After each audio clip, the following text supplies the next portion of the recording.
ici, voilà, ici c'est cher. Mais ouais, on faisait déjà des scies. En fait, tout ça, tout le matériel que vous voyez ici existait déjà dans l'Antiquité. Les Grecs, les Romains, d'ailleurs les Grecs et les Romains, c'était pas mal leur construction aussi. Ça tient, il y en a qui tiennent encore debout. Donc bien sûr, on avait des machines incroyables. Et puis bien sûr les moulins à vent. Si on est... Alors par contre, il y a un côté moins bucolique du moulin, c'est que si on est vraiment au XIIIe siècle, là vous êtes au moulin banal. C'est-à-dire qu'à l'époque, dans le système féodal, le moulin n'est pas au meunier, ni aux villageois, ni aux paysans, il appartient au château. C'est-à-dire que le seigneur a le droit de ban. Et donc il va vous fournir à la population des installations dites banales, c'est lui le chef. Lui le propriétaire de la terre, le paysan et le locataire.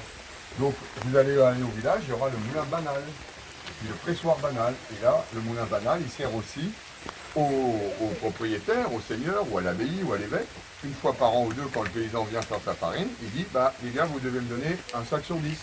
2 sacs sur 10, il prélève donc un impôt en nature, qu'on appelle les banalités. Et on va payer des banalités toutes les saisons. L'éleveur devra donner des animaux. Le maraîcher donnera des légumes. Le vigneron donnera du vin. Le céréalier donnera des céréales. Et donc on paye des banalités de manière tellement récurrente que ça passe dans la langue courante et ça deviendra banal. Il faut payer des impôts. Ça n'a pas changé, je comprends. Et donc le droit de ban nous a laissé plein d'expressions de la langue française que nous employons tous les jours. Et on a oublié d'où ça vient. Si jamais vous essayez de ne pas tout déclarer, vous en mettez un peu à gauche, ça peut arriver même au 13e, et là vous êtes un sordant. Et donc si jamais vous vous faites prendre et que le Seigneur n'est pas content, il peut vous bannir hors du banc. Et donc vous n'aurez plus le droit de porter sa bannière. Et celle-là, si vous ne la connaissez pas, vous allez voir, elle est énorme. Le droit de ban, vous l'appliquez sur vos terres à peu près à 4 km à la ronde. 4 km 2, même précisément. Pourquoi? Parce que 4 km 2, on considère que c'est la distance qu'un homme fait à peu près en marchant en 1 heure. Et à l'époque, ça ne s'appelle pas des kilomètres. À l'époque, ça s'appelle une lieue.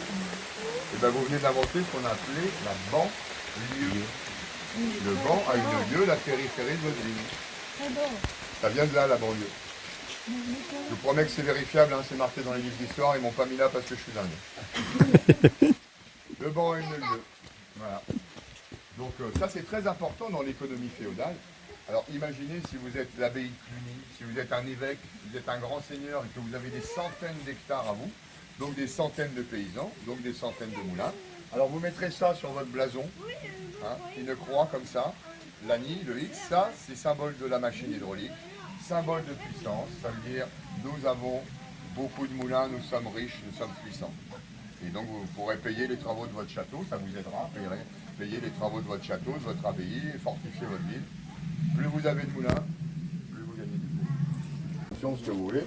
En principe, à cette époque, on ne blute pas au moulin. Moi je le fais comme ça pour vous montrer, mais c'est Max le talmelier, comme on l'aurait appelé, l'ancêtre des boulangers, on les appelait les talmeliers à une époque.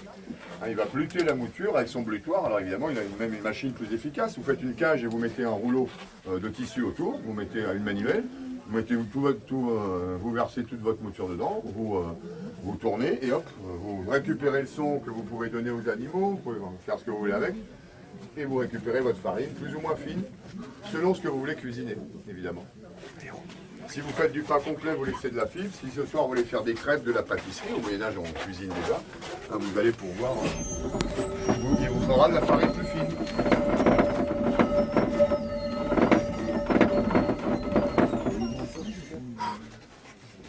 C'est fini la livraison là? Je sais bien que vous êtes content, mais pas moi. Je ne vais pas le tourner à la main jusqu'à la fin de la saison, ça va bien. J'ai peur que... Oui, trop bien. Ça fait un mois qu'il n'y a plus d'eau du tout.